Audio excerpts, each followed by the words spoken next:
자, 이따가 그 단원 그 시험나 이런 거는 이제 보기로 하고, 중세 국어를 하기 위해서 이제 국어 역사를 한번 잠깐 잡고, 국어가 이제 어떤 흐름으로 흘러왔는가 이걸 잡고, 그리고 중세 국어에서 훈민정음 그걸 토대로 해서 그 당시 가장 이제 한글이 창제된 옛날 국어의 모습이 현대랑 어떻게 달랐는지 그런 것들을 얘기를 할 건데, 일단은 먼저 우리 국어를 그 역사적으로 가장 옛날까지 거슬러 올라가 보다 보면은 이제 그걸 이제 우리가 고대 국어라고 이야기를 하거든요. 자, 옛날 그 고대 국어 때에는 자, 우리말이 있었어 없었어? 자, 고대 국어 때 우리말이 있었어 없었어? 자, 우리말은 있었어요. 우리말은 있는데 다만 음성 언어만 있고 문자 언어가 없었어. 이게 없었습니다. 그래서 이제 문자 언어가 없었고 이거를 대신에 한자를 빌려갖고 표현하는 데 썼죠. 그 한자를 차용했었던 게 이제 고대 국어의 특징이라고 보면 돼요. 그래서 이제 고대 국어가 이제 언제까지 그게 옛날 그냥 처음부터 언제까지라고 보면 되냐면 10세기, 그러니까 고려 건국이 10세기부터잖아요. 그래서 이때를 기준으로 해서 고대 국어와 중세 국어가 나뉜다 이렇게 보면 돼. 그래서 이거는 기억하기가 좀 좋아요. 10세기를 조금만 여러분들이 강하게 발음하면은 욕처럼 들릴 수 있어요. 그래서 이때가 기준으로 해서 고대 중세가 나뉘는구나 이렇게 생각하면 편하지. 자, 그리고 이제 중세 국어는 중세 국어는 다시 두 개로 나뉜다. 전기 중세 국어가 있고 후기 중세 국어가 있어. 그럼 전기 후기를 나누는 기준이 뭐냐? 바로 훈민정음 창제입니다. 자, 훈민정음 창제가 언제죠? 1443년에 창제가 돼서 46년에 반포가 됐어요. 그래서 이 전기 후기로 이제 나뉘었을 때 한글을 갖고 중세국어의 모습을 알 수 있는 거는 이제 15세기부터가 본격적이라고 보면 되는 거죠.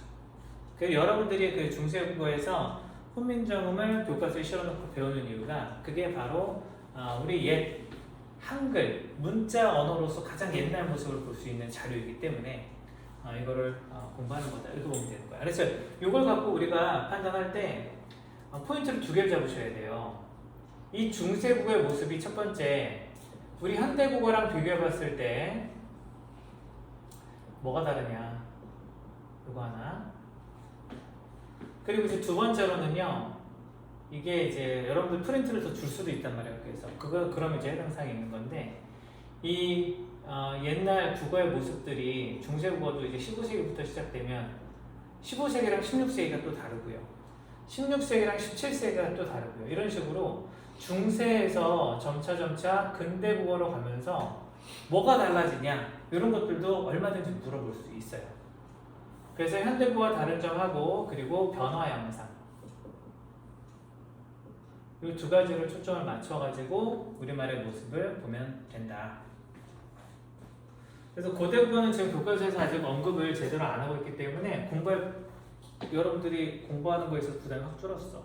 만약 고대국어가 시험범위에 들어갔잖아, 좀 내용이 들어갔잖아, 여러분들 한자 차용 방식 알아야 돼요. 그래서 음차, 운차 그것도 아마 했어야 됐을 텐데 그게 여러분들은 없어요. 그래서 만약에 이걸 프린트해서 다루면 선생님한테 바로 얘기를 해주면 돼요. 그럼 우리는 재밌게 하면 되니까. 프린트에 만약에 다뤄준다고 하면 근데 안 다룰 것 같아. 이것만 그냥 딱 하나 나와 있어요.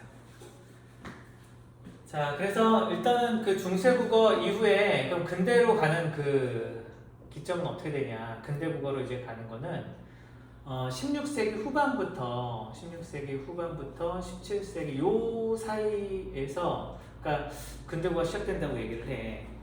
좀 애매하긴 한데 요 시기가 바로 어떤 시기냐면은 임진왜란 이후부터가 확실한 근대국어다 이렇게 생각하면 되는 거죠. 그러면 근대 국어에서 현대 국어로 오는 거는 개화기를 전후로 합니다. 1894년. 그러니까 어쨌든 19세기 후반이라고. 쿠반이죠, 쿠반. 개화기를 기준으로 해서 현대 국어라고 이야기를 한다. 그래서 이제 고대 국어가 이제 펼쳐져 오는 거를 우리가 조금만 펼쳐내 본다면, 우리 고대 국어의 그 가장 처음 모습은 그렇게 얘기를 해요. 알타이 어족에 속한다라는 가설이 있거든.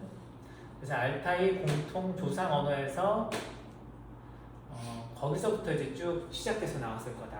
그렇게 얘기를 하는 거야. 그래서 이게 뻗어나오는 것 자체가 우리 한반도 쪽으로 뻗어나온 것도 있고, 그리고 뭐 몽고라든가 뭐 만주라든가 저쪽 뭐 티르크어라든가 퉁구스어라든가, 그러니까 예를 들어 그 저쪽 이제 뭐 유럽 쪽에서 가장 이제 사실은 유럽하고 아시아 경계에 있는 그런 쪽까지 포함해서 공통적인 그런 어족의 특성을 짓는 언어들이 이제 분포되어 있습니다. 몽고도 그렇고요, 만주도 그렇고요, 만주어도 그렇고요. 이게 지금 어순이 좀 문장 성분의 어떤 배치라든지 이런 어순이 비슷하다라든지 조사 어미가 발달되어 있다라든지 그런 어떤 특징들을 공유하는 거야. 얘는 그러니까 닮았네. 같은 조상원에서 이렇게 튕겨져 나온 거 아니야? 이렇게 뻗어 나온 거 아니야? 라는 가설을 갖고 접근하는 거죠. 근데 확실한 건 아니지, 가설이니까. 자, 그래서 뭐 일본어도 우리말하고 일본어도 알타이 어족에 속한다라고 얘기를 합니다. 그래서 우리말하고 문장 성분이 문장 구조가 성분 순서가 똑같아요. 일본어 공부해본 사람 한번 들어봐. 오? 일본어 알아? 일본어 공부? 오? 너는 일본 혹시 할 줄 아는 사람? 할 줄은 몰라요. 아 그래? 할 줄 알아? 그래서? 오늘은 제 생일입니다 이런 거밖에 없어요. 그것도 어느 정도 잘하는 거지. 해봐. 바로 해보세요. 지금요? 학교가 아까시나 그랬어요. 너무 작게 말해갖고 진짜 일본 사람이 말하는 거 같잖아. 근데 그렇게 이제 아니 애들 중에 그런 애들 있더라고. 어떤 애는 일본 만화를 너무 좋아하는 거야. 일본 만화 보는 애들 다 일본. 일본어를 해. 너 부럽다니까? 진짜 신기해. 일본어를 해. 근데 그 일본어가 우리말하고 좀 이렇게 어쨌든 어순이 비슷한 걸 아까 얘기해봐서 느끼잖아. 영어랑은 다르게. 영어 같은 게 서술어가 중간에 막 딱 들어가 있잖아. 근데 일본어는 똑같이 우리말처럼 주어, 목적어, 서술어 막 이렇게 나오잖아. 그러니까 이제 그런 점에서는 그러니까 되게 좀 닮았구나라는 게 느껴지긴 하죠. 그래서 사실은 만화 보고 하는 그런 덕후들이 일본말을 쉽게 배울 수 있는 것도 어순이 같아서 그런 것도 있겠죠. 거기서 이제 뭐 단어 만점만 내가 너무 이 단어가 감동적이야. 그 만화 주인공이 하는 그 멘트가 너무 감동적이야. 그러면 배우는 거죠. 근데 그 사람들 죽이겠다 이런 거밖에 못한다면서. 아 그래? 거기 나오는 단어들이 좀 너무 이제 뻔한 그런 패턴들이 있어서 그런 것들만 하나? 그럼 또 티가 나겠네. 일본 가서 말할 때도 약간 그런 만화에 나오는 말투만 쓰게 될 수도 있겠네요. 근데 이제 난 신기한 거는 요즘 이제 그 한류라든가 이런 것 때문에 서양 사람들이 한국어를 그렇게 이제 잘하는 사람들이 많아졌잖아. 많아진 거야. 그래서 내가 아직 애기 때 제가 관심 없어서 모르겠지만 한국말을 하는 사람이라 하더라도 TV에 나온 사람들 보면은 되게 어눌하게 하는 사람들이 많았어요. 그래서 그 중에 가끔 이제 사투리 섞여서 이제 하는 사람 나오면은 사람들이 되게 신기하면서 그래서 막 방송에 막 뜨고 이랬었단 말이야. 로버트 할리 뭐 이런 사람들 알아? 로버트 할리? 오 아는구나. 근데 요즘은 그냥 진짜 한국 사람 같아. 오디오만 들으면. 그 유튜브에 가끔 여러분들이 한번 보세요. 한국에 와서 사는 외국인들이 이제 말하는 거 들어보면은 그냥 만약에 얼굴을 안 보고 들으면 그냥 한국 사람이야. 근데 유학 와서 그렇게 한국어를 배운 거야. 근데 그게 드라마를 따라한 거예요. 그래서 발음이 이렇게 좀 좋아지는 것 같다 하더라고요. 근데 어쨌든 자 여기서 이 알타의 공통 조상 언어에서 갈라져 나온 거야 한반도로. 그래서 한반도로 왔을 때 이때 이제 아주 옛날로 가면 이제 이게 부여한 이때 부여한 역시 마찬가지로 조상 언어라고 해서 이것도 공통 조어라고 얘기를 합니다. 그러다가 이게 이제 갈라져가지고 부여어, 원시 부여어, 그리고 원시 한어 이렇게 오는데 부여가 북쪽이니까 이 북쪽이 어디로 가? 고구려로 가는 거죠. 그리고 이 한어는 신라어 백제어가 되는 거야. 그리고 이것들이 이제 통일이 돼서 신라어로 이제 통일이 되겠죠. 그리고 이때 신라 때는 중심이 어디야? 경주잖아. 그 경주말이 중심이었는데 고려가 건국되면서 고려 수도는 개성이란 말이야. 그러니까 개성말이 중심어로 바뀌게 돼요. 그래서 중심어의 이동이 있다 보니까 이때를 기점으로 해서 고대 중세가 나뉘는 겁니다. 그래서 그 이후로는 우리가 얘기한 대로 훈민정음, 창제, 그리고 임진왜란, 그리고 개화기 이걸 기점으로 해서 흐름이 바뀐다. 일단 그 정도 흐름은 알고 있어야 됩니다. 자, 그럼 이 흐름을 안 상태에서 우리가 이 훈민정음을 한번 일단 읽어보고 일단 해석을 한 다음에 그리고 나서 그 특징들을 잡아보도록 할게. 이거 근데 워낙 유명한 거라 다 해석은 되지. 아닌가? 볼게요. 자, 읽어보겠습니다. 일단 제목이 세종 어제 훈민정음이라고 이제 되어 있죠. 자, 세종이 만드신 훈민, 백성을 가르치는 백성 민자입니다. 가르치는 훈자고 정, 발을 정자죠. 소리 음자입니다. 백성을 가르치는 발은 소리. 이런 뜻이 되는 거죠. 자, 먼저 해석은 간단하니까 해석은 먼저 해볼게요.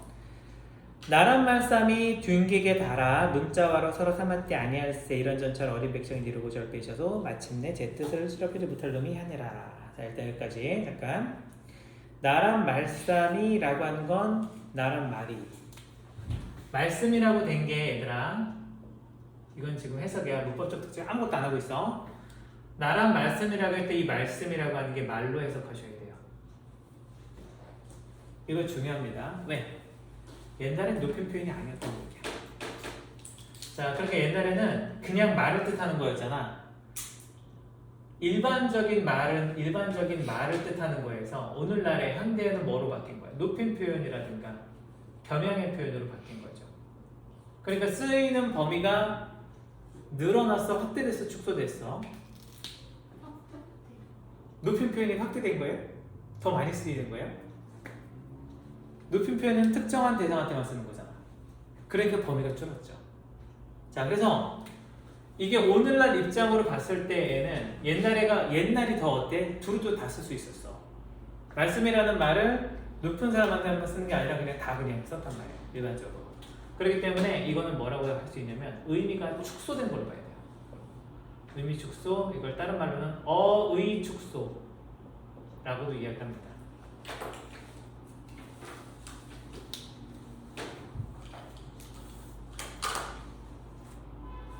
혹시 추우면 얘기해.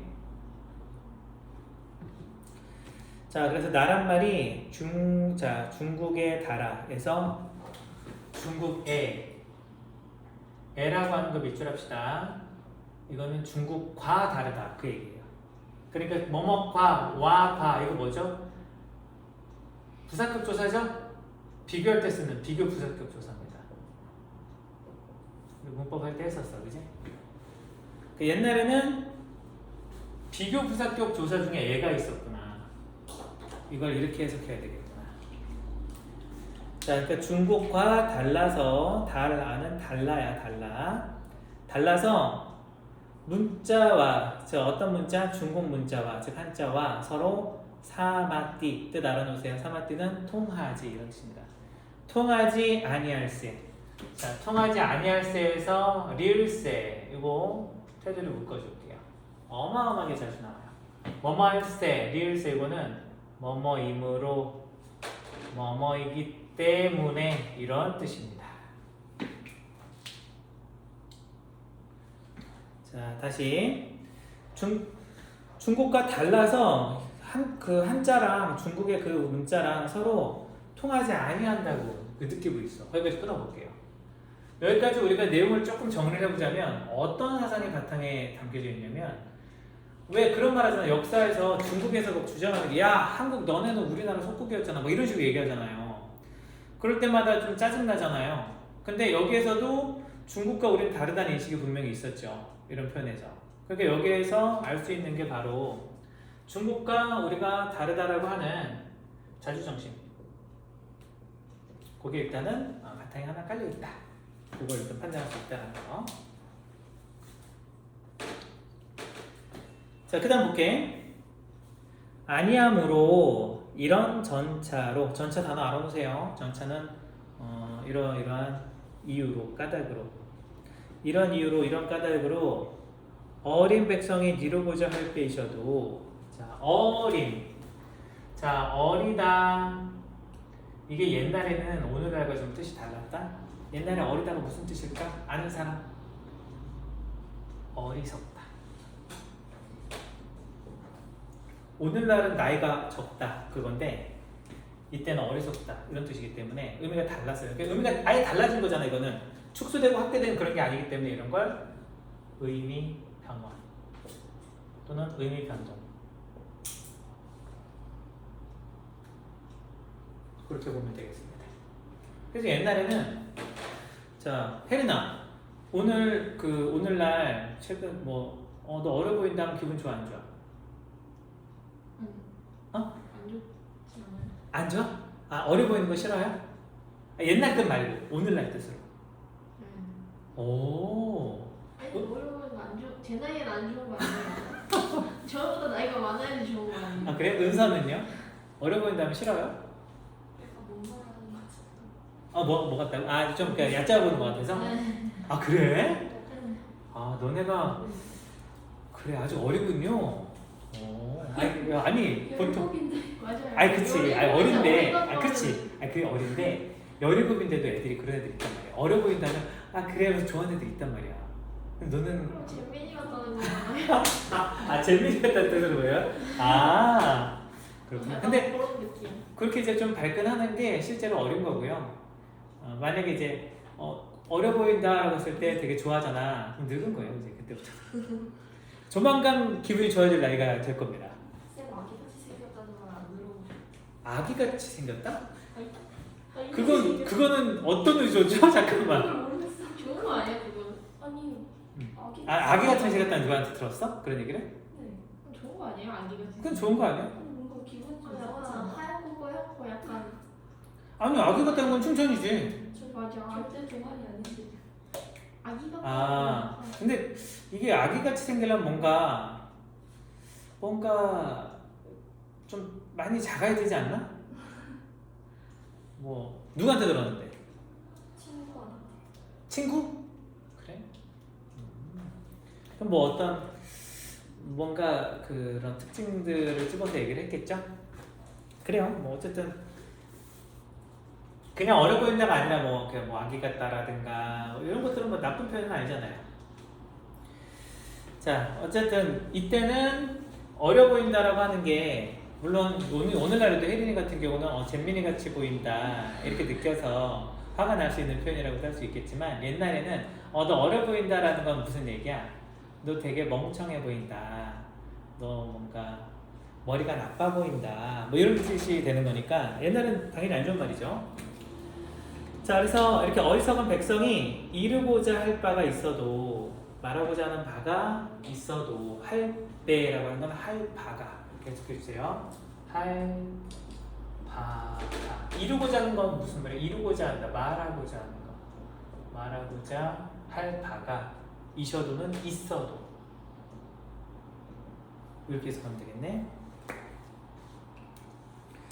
바가 있어도 있어도는 있어도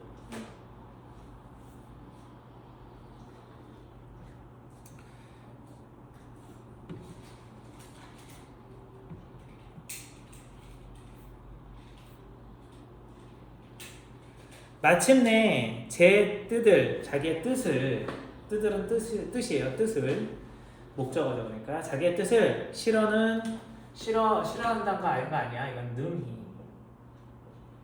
능히 펴디는 펴지. 우리 디귿 들어가고 혀 짧은 소리 낼 때 구경을 시켜버리려고 했죠. 그럼 현대어랑 똑같아진다고 그랬어. 그러니까 펴디.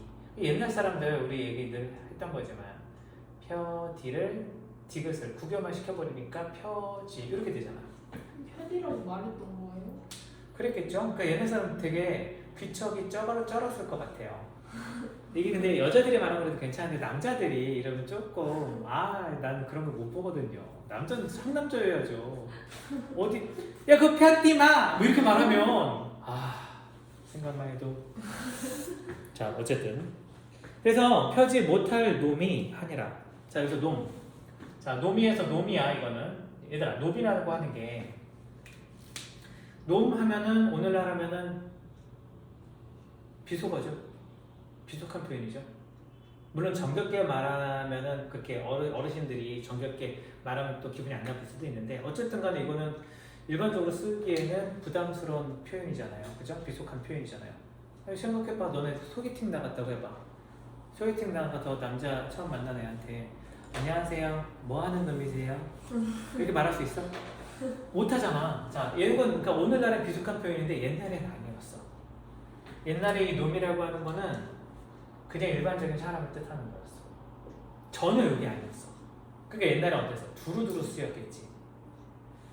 똑같이 사람을 뜻하는 말이긴 해. 근데 오늘날은 비속할 때 비속한 표현으로만 쓰는 거니까 아무래도 범위가 어떻게 됐어? 오늘날에 줄어들었죠. 높이 표현과 마찬가지로 비속한 표현으로 쓰는 것도 줄어든 거죠. 그래서 이것도 의미 축소입니다. 의미 축소로 알아봐야 돼. 의미 축소.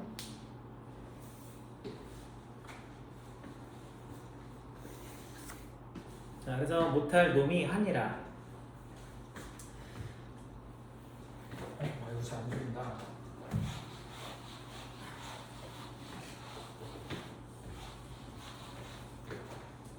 자, 여기서 하니라에서 기본형.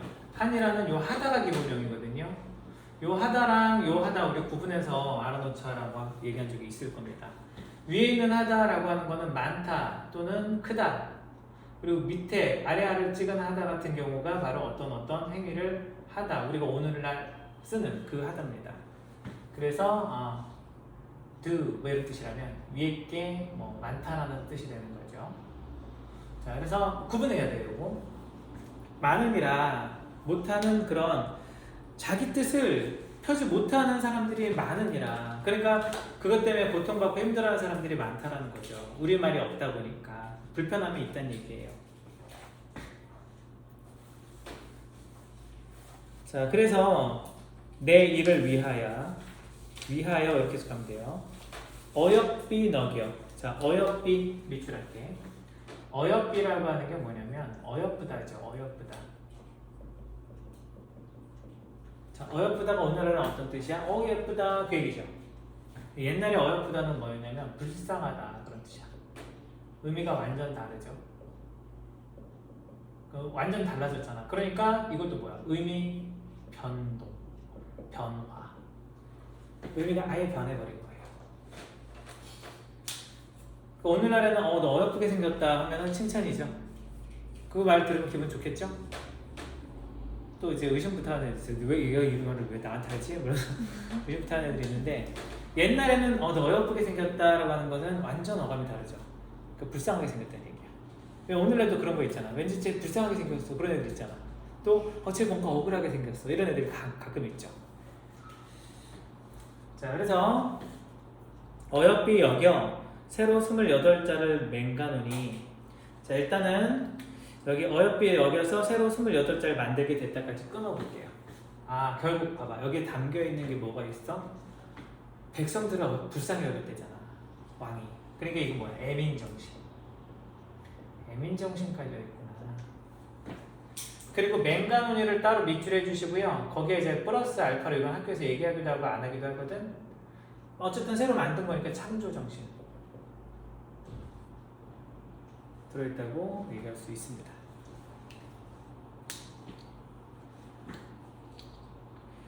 자, 그래서 28자를 만드노니 사람마다 해여는 하여금 정도로 해석하시면 돼요. 해여는 사람마다로 하여금 날마다 수매는 씀에 이런 뜻입니다. 쓴다. 이게 형태가 사실 발음하면 현대어랑 다를 바 없다는 게 이따가 설명할 겁니다. 문법적으로 우리가 분석 들어가면은 그러네 라고 이제 느낄 만한 것들로 정리를 해나갈 거예요. 자, 날로 씀에 편안케 하고자 할 따름이니라. 편리하게 편안하게 이걸 써서 편리하게 하고자 할 따름이니라까지 끊어줄게요. 이걸 사용해서 생활에 여러분들 편해져라 그 얘기잖아. 그런 걸 이제 실용정신이라고 말할 수 있겠네요. 실용정신. 자, 이렇게 해서 일단은 해석은 일단 된 다음에 문법적 특징도 잡아야 되는 거야. 이게 일단 기본적인 해석이야, 해석. 잠깐만.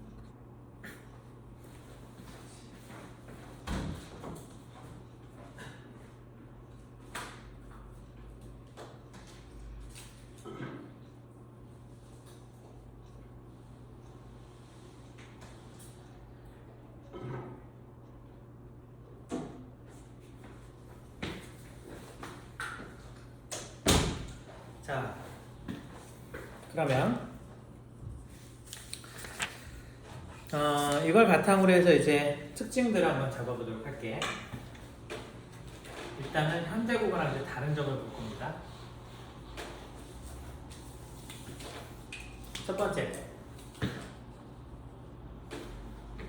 이걸 딱 봤더니 여기 이제 안 쓰이는 현대 오늘날에 안 쓰이는 문자가 이제 딱 보이죠. 네 글자, 네 개의 그 의문이 보입니다. 이거는 오늘날 이제 소멸돼서 없는 것들이에요. 그래서 이게 여림, 히읗, 이게 반치음, 그리고 이게 옛 이음, 그리고 이게 아래 아, 이렇게 이제 부르죠. 이렇게 봅니다. 자, 이 중에서 여림이옷 같은 경우는 히읗이 여르게 발음됐다 그 얘기입니다. 그래서 옛날에 이걸 뭐 발음을 우리가 생각해 보려고 한다면은 히읗을 히읗 발음할 때 우리가 흐흐 이러잖아. 얘는 좀 더 여르게 이렇게 뭐 했겠죠? 근데 이게 소리가 남아있지 않다 보니까 이거는 그때 발음을 우리가 굳이 또 떠올릴 필요는 없고 그냥 여러 개 발음했겠거니만 알면 되고 이거를 우리말 현재로 바꿀 때는 이게 이제 소실됐기 때문에 그냥 없는 발음으로 생각하고 읽으시면 됩니다. 그리고 이제 반치음 같은 경우는 절반만 치음이다. 그래서 이빨 소리의 절반만 낸다라고 해서 조금 부드럽게 내면 돼요. 그래서 즈 이렇게 발음하면 돼요. 즈 이렇게 발음하세요. 근데 이것도 어쨌든 이제 나중에 소멸되는데 소멸됐을 때는 없는 걸로 치거나 받침에서는 시옷으로 읽어도 될 때가 있어요. 왜냐면 이게 불규칙 활용이기 때문에 불규칙 활용의 시옷이기 때문에 현적으로 오면 그래서 예딩은 그냥 이응이야. 이응으로 발음하면 돼요. 발음은 당연히 우리 이응하고 똑같아요. 응 이렇게 발음하면 됩니다. 자, 그리고 아레아 같은 경우는 아나 으로 발음하면 된다. 이거 한번 했던 건데 다시 한번 한 겁니다. 이렇게. 자, 그래서 첫 음절에서는 둘째 음절에서는 으로 할 때가 있는데 둘째 음절도 이 아로 발음하셔도 될 때가 많이 있어요. 그래서 현대어랑 좀 비슷하게 발음하려고 노력해 보면 됩니다. 자, 그리고 이거는 쓴 거 자체가 소멸 순서야. 소멸 순서. 언제 뭐가 없어졌는지 소멸 순서가 이렇게 순서대로 소멸이 진행된다는 거죠. 기억하기 편하게 하려면 여린이에서 이렇게 눈으로 그려주고 반침을 코로 그려준 다음에 예딩을 입으로 그리고 아리아를 밑에 딱 해가지고 수박을 먹고 씨를 태에 뱉는 그 장면을 떠올리면 돼요. 그 위에서부터 아래로 소멸 순서가 되죠. 사람 얼굴을 좀 떠올려놓고 이러면 기억하기가 좋죠. 그래서 첫 번째 어쨌든 현대국어랑 다른 점이 오늘날에 없는 그런 의문 문자가 있었다는 거. 됐죠? 자, 그럼 두 번째 갑니다. 자, 두 번째는 이거 딱 봤을 때 뭐가 보여? 글자 옆에 웬 점이 보이지 않니? 이 점이 뭐야? 이 점이 뭐죠? 이게 방점이라는 거야. 그럼 방점은 뭐냐? 성조라는 걸 표시합니다. 자, 그럼 성조라는 건 또 뭐냐? 소리의 높낮이죠. 오늘날에도 소리 높낮이가 있지 않나요? 오늘날은 예전에 비해는 좀 없는 거라고 보시면 됩니다. 근데 중국말 보면 중국말 성조가 굉장히 강하죠. 뭐 말할 때도 올라갔다 내려갔다 막 심하잖아. 쉐쉐 뭐 이러잖아. 자 그래서 우리말도 옛날에 성조 표시를 통해서 소리 높낮이를 표현했었어요. 그리고 이 성조는 그 종류가 이렇게 아예 없는 거, 점 하나짜리, 점 두 개짜리, 그리고 점과 무관한 것 이렇게 네 종류가 있습니다. 자, 점이 없는 거 이거는 평성이라고 하고요. 점이 하나 있는 거를 거성이라고 하고요. 점 두 개짜리를 상성이라고 하고요. 점과 무관한 거 그걸 입성이라고 우리가 얘기를 할 건데 용어는 일단 알아봅시다. 평성이 뭐냐면 낮고 평탄한 소리입니다. 낮고 평탄한 소리. 거성, 거가 무슨 거자일까? 들거자예요, 들거자. 그래서 이건 높은 소리입니다. 상성, 상성이라고 하는 건 점 두 개잖아. 낮았다가 높아지는 그런 소리가 상성이에요. 그러면 입성은 뭘까? 입성에서 입자가 무슨 입자냐면 들어가다 할 때 들입자예요. 들입.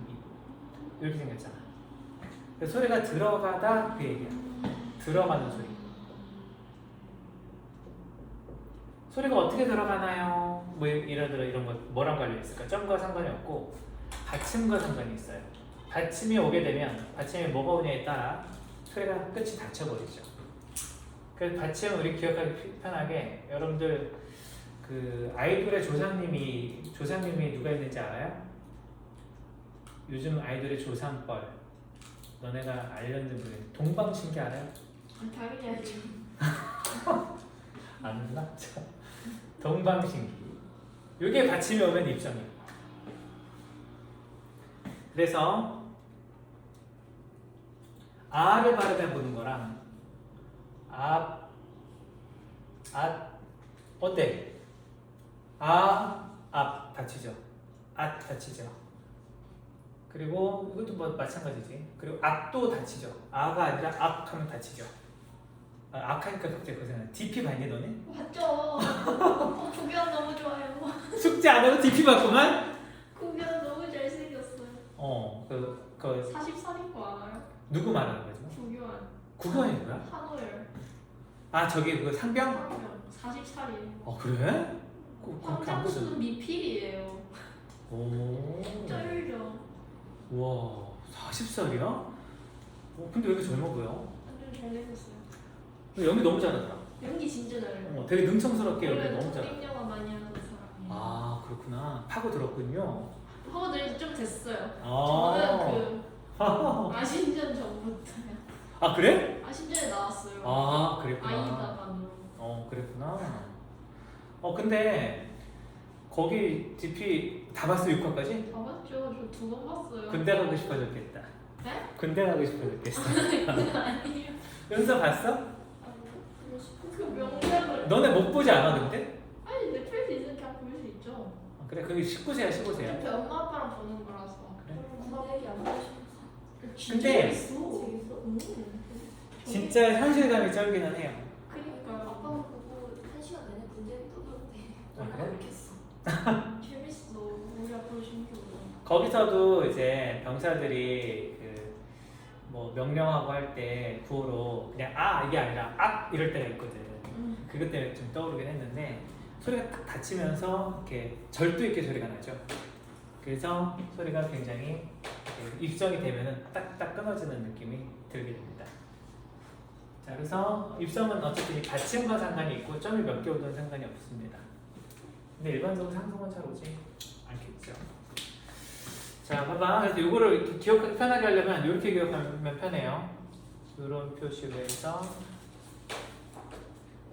낮고 평탄한 거, 평성, 점 없고 높은 거, 거성, 점 1개, 낮았다 높아지는 거, 점 2개, 상성. 그리고 뚝 떨어지면서 다치는 거 입성. 됐죠? 이렇게 기억을 해줍니다. 그리고 여기서 상성은 얘들아 낮았다 높아져야 되니까 소리가 상대적으로 길 수밖에 없겠죠. 그래서 소리가 이게 원래 길었어. 그래서 높낮이가 사라지게 되면서 얘는 나중에 긴 소리로 남아있게 됩니다.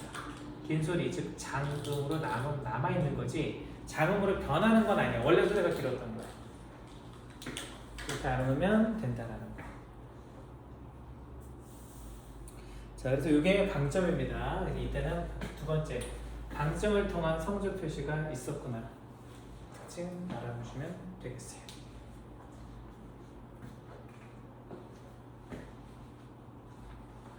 자, 다 썼죠?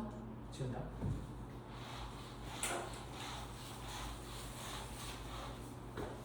그 다음에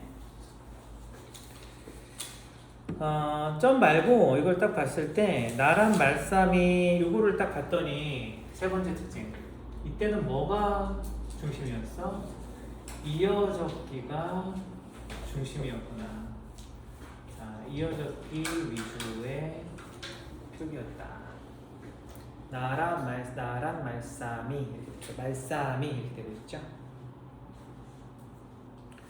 그 다음에 거기 나란 말싸미에 밑줄 한 다음에 써주셔야 돼요. 나란 말싸미에 밑줄하고 그거에 하나 얘다. 왜냐면 너네가 이제 거꾸로 찾아가는 거 우리 테스트 할 거예요.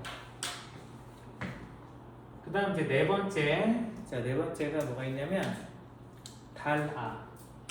달아를 통해 알 수 있는 게 달아가 뭐야? 다르다라는 용언이잖아. 그치? 용언은 활용을 하잖아. 근데 그 활용 형태가 오늘날과 다르죠. 오늘날은 어떻게 말해? 달라라고 하잖아. 이때는 달아 이랬네. 그러니까 이걸 뭐라고 하냐면 그냥 리을 이응으로 활용을 했던 형태가 있었다. 리을 이응 활용형이었다. 쓰였었다. 이렇게 일단 알아놓으시면 되겠습니다. 그래서 이게 이제 15세기 때는 리을 이응으로 가다가 16세기 때는 리을로도 활용을 다시 갑니다. 그리고 이제 근대 국어 때에는 리을 니은으로 활용을 하게 되고 뭐 이렇게 돼요. 근대 국어까지 여러분들 몰라도 될 것 같아서 근데 이렇게 나중에 이렇게 변하는 양상들이 있다 정도만 알아놓으세요. 옛날 사람들은 국유음어만이 아니라 이런 활용형으로도 귀여운 척 했을 것 같아. 난 너랑 달아 뭐 이렇게 자, 어쨌든 이렇게 리을 이응으로 활용을 했어요. 자, 그리고 문자와로 서르. 자, 서로가 아니고 서르를 썼네요. 자, 서로가 아니라 서르. 여기 5번 달아보자. 서르도 있고 뭐도 있냐면 스물도 있어요. 스물이라고 하거든 옛날에. 너 나이 몇 살이야? 스물 이렇게 말했다는 얘기인데 불도 마찬가지야. 불이 아니라 불 이렇게 불렀었어. 이렇게 표기했다는 건 뭐냐면 오늘날은 이게 우나 오로 막 바뀐단 말이야. 우나 오를 우리 뭐라고 그래요? 원순 모음이라고 하죠. 입술이 동그랗게 되니까. 원순, 입술 순자입니다.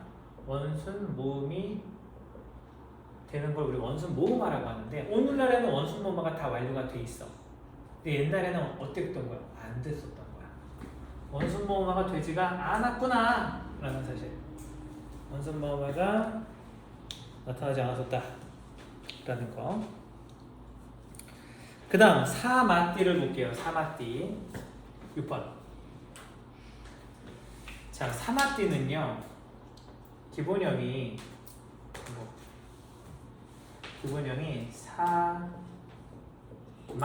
다가 기본형이야.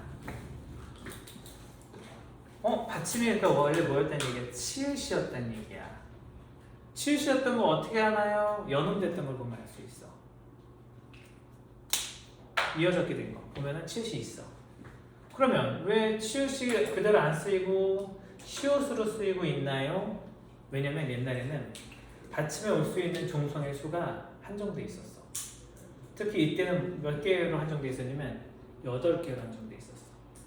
그래서 그런 걸 뭐라고 하냐면 8종성법이라고 그래. 그럼 그 8개의 종성 쓸 수 있는 건 뭐가 있었냐? 이렇게 기억하면 돼.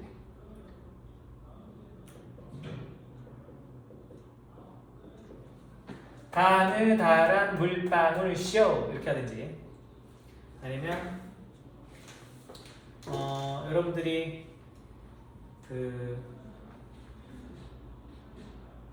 어떤 남자가 만약에 반바지를 입고 가는데 털이 굉장히 많이 났다고 해보자. 그럼 어때요? 눈길이 가죠?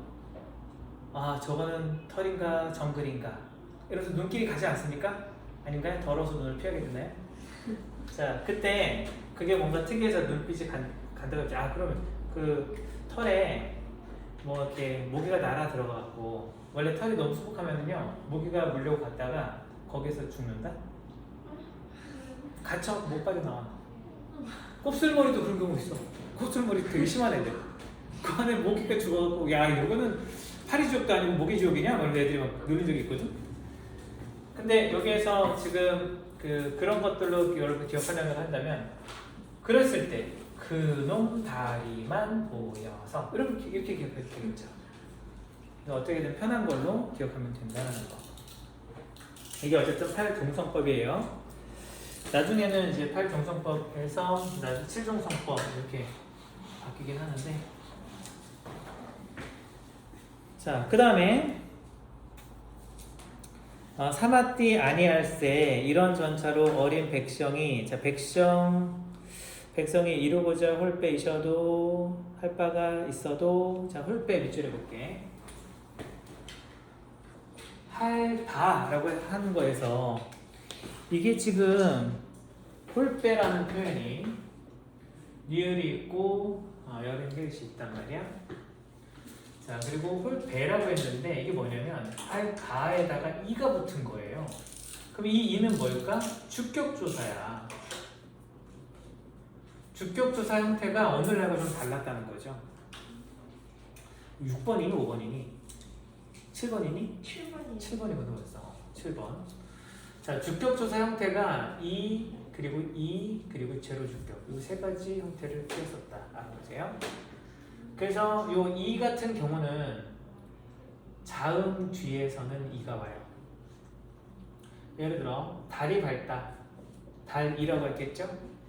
이게 만약에 연음되면 어떻게 될까? 달이 이렇게 표현하겠죠. 그리고 이 모음은 이 주격조사 이음이 없는 이는 어떻게 올까? 이거는 그냥 모음 뒤에 옵니다. 그래서 소가라는 말을 쓰고 싶을 때 오가 뭐야? 모음이잖아. 그러니까 이건 어떻게 하냐면, 이걸 만약에 소가라는 걸 옛날 말로 쓴다면 쇠 이렇게 씁니다. 그럼 소가라는 거 해석하면 되는 거야. 그리고 제로 주격은 뭐냐면 이 모음 뒤에서는 이가 아예 그냥 안 와요. 그래도 그냥 주어가 주격조사 있는 걸로 보는 거야. 반모음이라든가 이 뒤에는 이가 안 옵니다. 그래서 예를 들어 요거에 대한 예로 보는 것들은 뭐라고 해야 될까? 이로 끝나는 명사 뭐 있니? 이로 끝나는 거. 이로 끝나는 거야? 이밖에 안 떠오른다, 그치? 자, 만약에 그냥 이로 끝나는 거, 앞에 뭐 아무나 상관없긴 한데.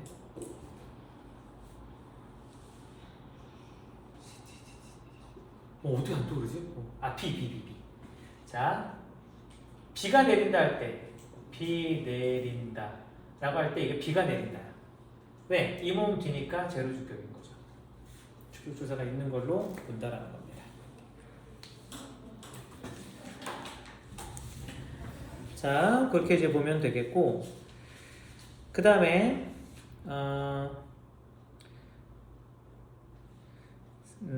이런 전처럼 어린 백성이 했었는데, 오케이. 니루고저. 자, 거기 홀배 앞에 니루고저 빼먹었다. 8번. 자, 니루고저가 나왔는데 이게 뭐야? 오늘날에 이르고자잖아. 이르고자라고 하잖아요. 여기 봤더니 니은이 오늘날에는 없어져 버렸죠. 오늘날에 이렇게 니은이 탈락해버리는 이런 건 뭐라고 그래? 두음법칙이라고 하죠. 두음법칙이라는 게 뭐야? 말 그대로 머리 두자입니다. 머리가 되는 그 소리에는 니은이나 리을이 오길 꺼려서 니은은 이음으로 그냥 바뀌어버리고요. 리을은 니은으로. 이렇게 되는 걸 우리 두음법칙이라고 하죠.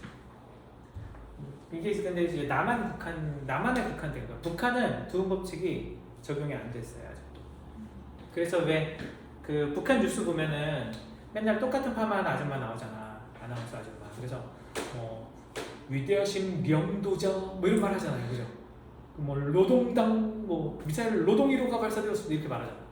그게 두음 법칙이 안 지켜져서 그런 거예요. 이게 두음 법칙이 안 된 거야 거기는. 남한은 된 거죠 두음 법칙이. 자 이렇게 해서 니르고자도 알아놔야 돼. 자 그리고 마침내 제 뜨들 오늘 여기 뜨들까지 할게. 자 뜨들을 봤을 때 어떤 특징이 있어? 초성에 자음이 무리져서 올 수 있네. 자 이게 뭐야? 어두 자음 군이 왔었다. 어두자음군.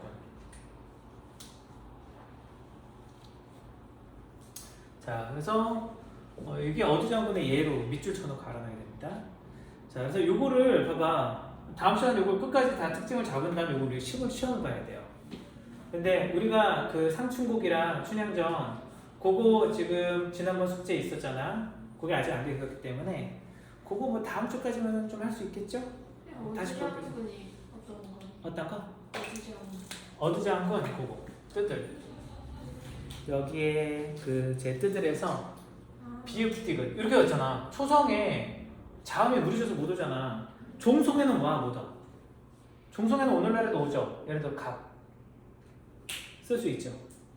옛날에는 어두에도 쓰였다는 거야 이게. 그러니까 어두 자음군이라고 얘기를 한다는 거고. 이럴 때 어떻게 뒤에 걸 된소리를 읽으면 돼요. 그래서 이거 어떻게 읽으면 돼? 봐봐 해봐. 이거 어떻게 읽어? 시옷 기억이야? 꿈이야 꿈. 애들 이거 읽을 줄 모르는 애들은 괜히 두 개 다 읽어야 되나 보면서 스금 이런 애들 있단 말이야.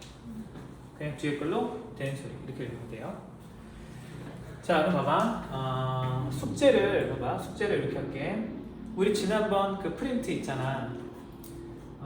상충곡 시험은 다음에 볼게. 이거요? 그 프린트 그렇지. 지금 우리 지난번 줬던 춘향전 프린트 있죠?